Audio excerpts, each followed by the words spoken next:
ولا إله إلا الله والله أكبر ولا حول ولا قوة إلا بالله العلي العظيم.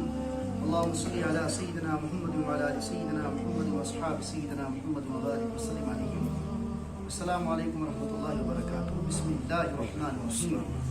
محترم سامعین کرام، کل کا سبق جو ہم نے پڑھا تھا سیرت پاک صلی اللہ علیہ وسلم کا حبشہ کی طرف دوسری ہجرت. پہلی ہجرت بھی ہم نے پڑھی تھی کہ اس میں جتنے کم تعداد میں مسلمانوں نے ہجرت کی تھی، اس کے بعد وہاں پر ایک جھوٹی خبر حبشہ میں پھیلا دی گئی تھی، پھر یہ واپس آ گئے تھے.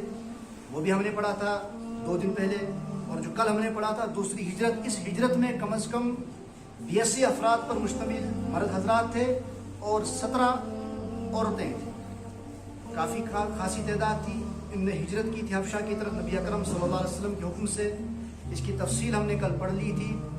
ہجرت کرنے کے بعد یہ کافی خاصی تعداد تھی. مشرکین مکہ کو فکر لاحق ہوا کہ اگر یہ وہاں بھی چلے گئے تو ہماری تجارتی قافلے، ہماری تجارتی تعلقات یا باقی جتنی بھی چیزیں ہوتی ہیں ان سب پر نقصان پڑے گا.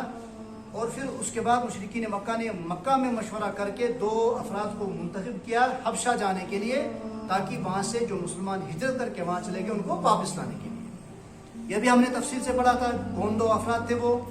اور اس کے بعد جب دربار میں پیشی ہوئی، جو 2 افراد مکہ کی طرف سے مشرکین کی طرف سے منتخب کیے گئے تھے، انہوں نے جب دربار میں پہلے درباریوں کے سامنے تحائف رکھے، ان سے بات کی تاکہ وہ بادشاہ سلامت سے گفتگو کرنے کے بعد فوراً مسلمانوں کو ہمارے حوالے کر دے.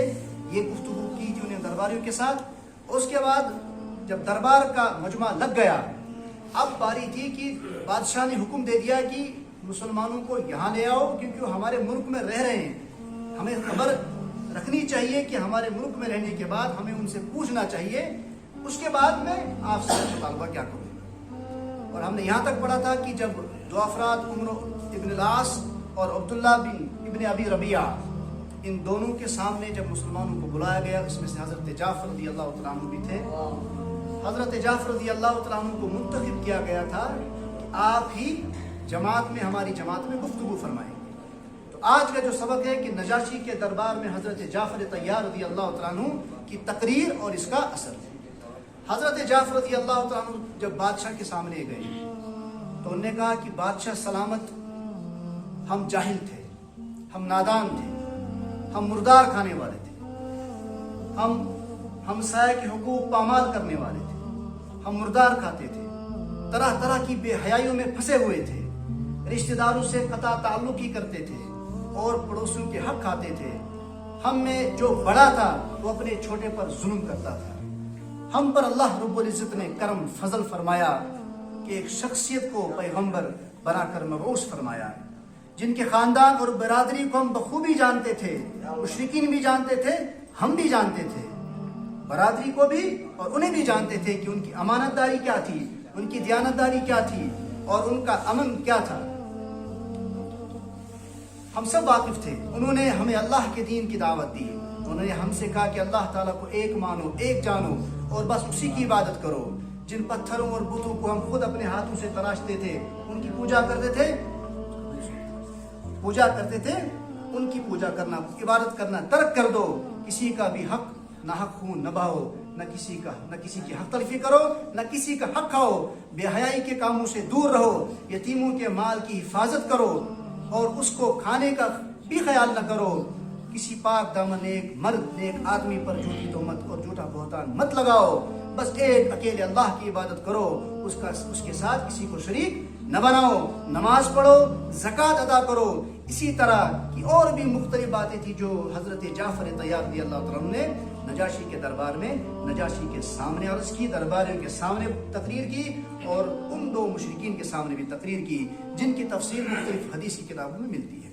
بہرحال پھر فرمایا بس انہی باتوں پر ہماری قوم ہم سے دشمن ہو گئی. جو ہم نے یہ چیزیں قبول کر لی، اپنی جاہلیت کو چھوڑ کر جو ہم نے یہ حق تسلیم کر لیا، اسی پر ہماری قوم ہماری دشمن ہو گئی. طرح طرح کے مصائب اور آلات سے ہمیں تکلیفیں پہنچانے لگے، ہمیں جبر کرنے لگے کہ تم اللہ کی عبادت چھوڑ دو اور پھر اسی بے حیائی کے دلدل میں پھنسو اور پھر اسی شرک کے دلدل میں پھنسو. یہ ہم سے مطالبہ کرتے ہیں.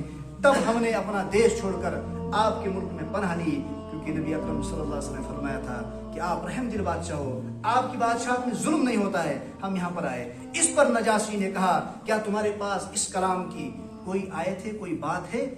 میں سننا چاہتا ہوں۔ اسی بات کو روکنا چاہتے تھے وہ دو مشرک کہ مسلمان اور نجاشی کے درمیان گفتگو نہیں ہونی چاہیے، کہ اگر ان میں گفتگو ہو گئی تو یقیناً کہیں بادشاہ بھی اسلام قبول نہ کر بیٹھے، حق تسلیم نہ کر بیٹھے۔ وہ اسی لیے انہوں نے پہلے درباریوں کو تحائف دیے تھے، رشوت دی تھی کہ درباری یہ کوشش کریں گے کہ مسلمان اور بادشاہ کے درمیان خلا پیدا کرنے کی، تاکہ بادشاہ پہلے ہی مسلمانوں کو ہمارے حوالے کر دے اور نکال دے وہاں سے۔ ہمیں بھی اس میں سے کچھ سنائے۔ اس پر حضرت جعفر رضی اللہ تعالیٰ عنہ نے سورہ مریم کا شروع کا حصہ پڑھا، اور پڑھنے کے بعد جو دربار میں ماحول بن گیا، ظاہر سی بات ہے حضرت جعفر رضی اللہ تعالیٰ عنہ نے کلام سنا نبی اکرم صلی اللہ علیہ وسلم کی زبان مبارک سے، اور حضرت جعفر رضی اللہ تعالیٰ عنہ شعلہ بیانی میں اور تقریر میں، خطاب میں ایسا اثر رکھتے تھے کہ ان کی زبان سے جب کلام نکلا، کلام اللہ نکلا، تو دربار میں ایک ایسا ماحول چھا گیا، سب رونے لگے، سب کی آنکھیں اشکبار ہو گئی، یہاں تک کہ نجاشی کی آنکھوں سے آنسو نکل کر ٹپکنے لگے، اس کی داڑھی بھی تر ہو گئی۔ یہ کلام جو حضرت تو نجاشی نے کہا، تلاوت جب ختم ہوئی تو نجاشی نے کہا یہ کلام جو حضرت عیسیٰ علیہ نبینا علیہ السلام لے کر آئے تھے، جو کلام، اور یہ کلام ایک ہی نور سے ہے۔ اور قریشی وفد کو صاف صاف کہہ دیا کہ میں ان مسلمانوں کو تمہارے حوالے نہیں کروں گا، اور حضرت جعفر رضی اللہ عنہ کو کہا کہ آپ امن سے اور اپنی عبادت کرتے جاؤ، جب تک آپ کو اپنی مرضی ہے، جب تک آپ چاہتے ہو یہاں رکنا آپ کے لیے امن ہوگا۔ یہاں پر باہر نکلتے نکلتے عمر ابن العاص نے کہا کہ میں خاموش نہیں بیٹھوں گا، کل میں بادشاہ کو ایک ایسی بات بتاؤں گا جس پر بادشاہ قبول پڑے گا اور جس پر بادشاہ انہیں ختم ہی کر دے گا۔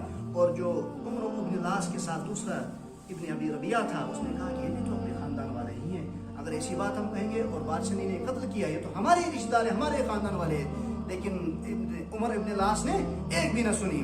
بہرحال دوسرے دن جب وہ بادشاہ سلامت کے سامنے پیش ہوا، عمر ابن العاص نے فرمایا بادشاہ سے، وہ کھڑا ہو گیا، بادشاہ سلامت اجازت ہو تو ایک بات کہوں؟ اس نے کہا بتاؤ۔ عمر ابن العاص نے کہا باقی باتیں تو آپ رہنے دو، لیکن یہ تو حضرت عیسیٰ علیہ السلام کی شان میں بھی گستاخی کرتے ہیں، ان کے بھی الفاظ سنیے۔ نجاشی نے پھر صحابہ رضوان اللہ تعالی اجمعین کو بلایا، اور بہت پریشانی کے عالم میں صحابہ تھے کہ دوسرے دن بھی کیوں ہمیں بلایا گیا، اور انہیں خبر تھی کہ عمر ابن العاص نے ضرور کوئی بات کی کہی ہوگی۔ اب یہ صحابہ کرام آپس میں گفتگو کر رہے ہیں کہ اگر ہم عیسیٰ علیہ السلام کو خدا کا بیٹا ماننا تسلیم کر لیں تو قرآن کی توہین ہوگی، دین اسلام کی توہین ہوگی، اور اللہ ناراض ہوگا، اور ہماری ہجرت کا مقصد ختم ہوگا۔ اور اگر ہم حق بتانا شروع کر دیں تو یہ بادشاہ ہمارا دشمن ہو جائے گا۔ تو اگر اللہ تعالیٰ کا بندہ اور اس کا نبی کہیں جو بغیر باپ کے اللہ تعالیٰ کی خاص قدرت سے پیدا ہوئے تو بادشاہ ناراض ہو سکتا ہے۔ آخرکار یہ فیصلہ ہوا صحابہ کے مشورے سے کہ ہم وہی کہیں گے جو قرآن مقدس نے ہمیں سکھایا، نبی اکرم صلی اللہ علیہ وسلم نے ہمیں پڑھایا ہے۔ انہوں نے فیصلہ کر لیا۔ پھر جس وقت یہ آخرکار یہ فیصلہ ہوا کہ وہی بات کہنی جو قرآن پاک میں نازل ہوئی، پھر جس وقت صحابہ کرام شاہی محل میں پہنچے، نجاشی نے پوچھا بتاؤ تم حضرت عیسیٰ علیہ نبینا علیہ السلام کے بارے میں کیا کہتے ہو، تمہارا قرآن کیا کہتا ہے؟ حضرت جعفر رضی اللہ تعالیٰ عنہ نے عرض کیا ہم وہی کہتے ہیں جو بات ہمارے نبی نے فرمائی، قرآن کریم نے کہی ہے، جو اللہ تعالیٰ نے اپنے بندے اور اس کے نبی صلی اللہ علیہ وسلم پر نازل فرمائی ہے، اللہ تعالیٰ کی روح اور اس کا خاص کلمہ ہے۔ کون؟ حضرت عیسیٰ علیہ نبینا علیہ السلام۔ اس پر نجاشی نے زمین پر سے ایک دن کا اٹھا کر درباریوں سے کہا کہ قسم خدا کی جو کچھ مسلمان کہہ رہے ہیں اور حضرت عیسیٰ علیہ السلام اس دن کے برابر بھی اس سے زیادہ کچھ نہیں ہے، مطلب جو کچھ کہہ رہے ہیں یہ برابر وہی حق ہے۔ یہ سن کر کچھ درباری تو آگ بگولا ہو گئے کہ آج تو نجاشی بھی یہ کلام سن کر یہ بات بتا رہا ہے کہ مسلمانوں کی یہ بات اور ہمارا جو عقیدہ ہے وہ برابر ہے۔ وہ آگ بگولا ہو گئے، لیکن بادشاہ نے کہا تم چاہے کتنی ہی تیوریاں چڑھا لو، لیکن سچ یہی ہے اور میں مسلمانوں کو کسی حق کے حوالے نہیں کر سکتا ہوں۔ ساتھ ہی مسلمانوں سے کہا جاؤ تم خوشی سے رہو، میں سونے کے پہاڑ کے بدلے میں بھی انہیں نہیں دے سکتا ہوں۔ قریشی وفد نے جو کچھ عمر بن العاص نے تحائف جو درباریوں کو دیے تھے اور بادشاہ کو دیے تھے، بادشاہ نے اٹھا کر وہ تحائف واپس کر دیے، وہ سارے واپس لے کر یہاں سے چلے جاؤ۔ اس طرح بہت ذلت سے وہاں سے یہ نکلے اور دانت پیستے ہوئے مکہ المکرمہ واپس آ گئے۔ اس کے بعد مسلمان حبشہ میں چین و سکون اور آرام کے ساتھ رہتے تھے، یہاں تک کہ انہیں مدینہ منورہ کی ہجرت کے بارے میں معلوم ہو گیا۔ لیکن 24 آدمی تو گئے، 24 آدمی وہاں سے نکل گئے اس ہجرت میں جو مدینہ کی طرف ہجرت ہوئی تھی، جو غزوہ بدر میں بھی شامل ہوئے 24 افراد صحابہ کرام جنہوں نے حبشہ کے لیے ہجرت کی تھی۔ باقی حضرات حبشہ میں ہی رہے، امن سے اور استقلال سے رہے، اور 7 ہجری میں غزوہ خیبر کے موقع پر حضرت جعفر رضی اللہ عنہ کی قیادت میں یہ سارے حبشہ سے واپس آ گئے۔ آپ صلی اللہ علیہ وسلم نے وفد کو خوب مبارکباد پیش کی اور حضرت جعفر رضی اللہ عنہ سے معانقہ کیا، نارمد کو رکھتے منصیر، پیار محبت کو رکھتے منصیر۔ فرمایا میں نہیں سمجھتا کہ مجھے حضرت جعفر رضی اللہ عنہ کے آمد کی اتنی خوشی ہے یا غزوہ خیبر کی فتح کی خوشی ہے۔ یہ اس خوشی گئی نبی پاک صلی اللہ علیہ وسلم حضرت جعفر رضی اللہ عنہ سے۔ امام طبرانی نے ایک حدیث بیان کی ہے کہ جس وقت حضرت جعفر واپس آنے لگے، نجاشی نے سب سفر کا سامان ان کے پاس دیا تھا، حضرت جعفر رضی اللہ عنہ کے پاس، اور ساتھ ہی نبی اکرم صلی اللہ علیہ وسلم کے لیے تحائف اور ہدیے بھی بھیجے تھے۔ ایک آدمی کو بھی ساتھ بھیجا تھا ان کے کہ ان کے ساتھ جاؤ اور خود بزبان نبی اکرم صلی اللہ علیہ وسلم کو سلام بھی پیش کرنا اور خود ان کی خیر و عافیت کا وہاں سے آ کر مجھے خبر دے دینا، ساتھ ہی یہ بھی بتانا کہ میں اللہ تعالیٰ کے ایک ہونے کا۔ اب نجاشی نے حضرت جعفر رضی اللہ عنہ کو یہ بات بھی ساتھ بتا دی کہ نبی اکرم صلی اللہ علیہ وسلم کو یہ پیغام بھی میرے طرف سے دینا کہ وہاں تک کہ میں نے، نجاشی نے، حبشہ کے بادشاہ نے اللہ تعالیٰ کو ایک ہونے کا اقرار کر لیا ہے اور آپ صلی اللہ علیہ وسلم کو آخری نبی تسلیم کر لیا۔ آپ اللہ تعالیٰ کے بھیجے ہوئے رسول ہیں اور میری یہ گزارش ہے کہ میری یہ دعا کرنا، میری بخشش کے لیے دعا فرمانا۔ جس وقت یہ قافلہ پہنچا اور انہوں نے یہ سب باتیں بتائیں رحمت عالم صلی اللہ علیہ وسلم کے سامنے، تو نبی اکرم صلی اللہ علیہ وسلم کھڑے ہو گئے، وضو فرمایا، وضو فرمانے کے بعد یہ دعا فرمائی، اے خدا نجاشی کو بخشش فرما، اے خدا نجاشی کی بخشش فرما، اے خدا نجاشی کی بخشش فرما۔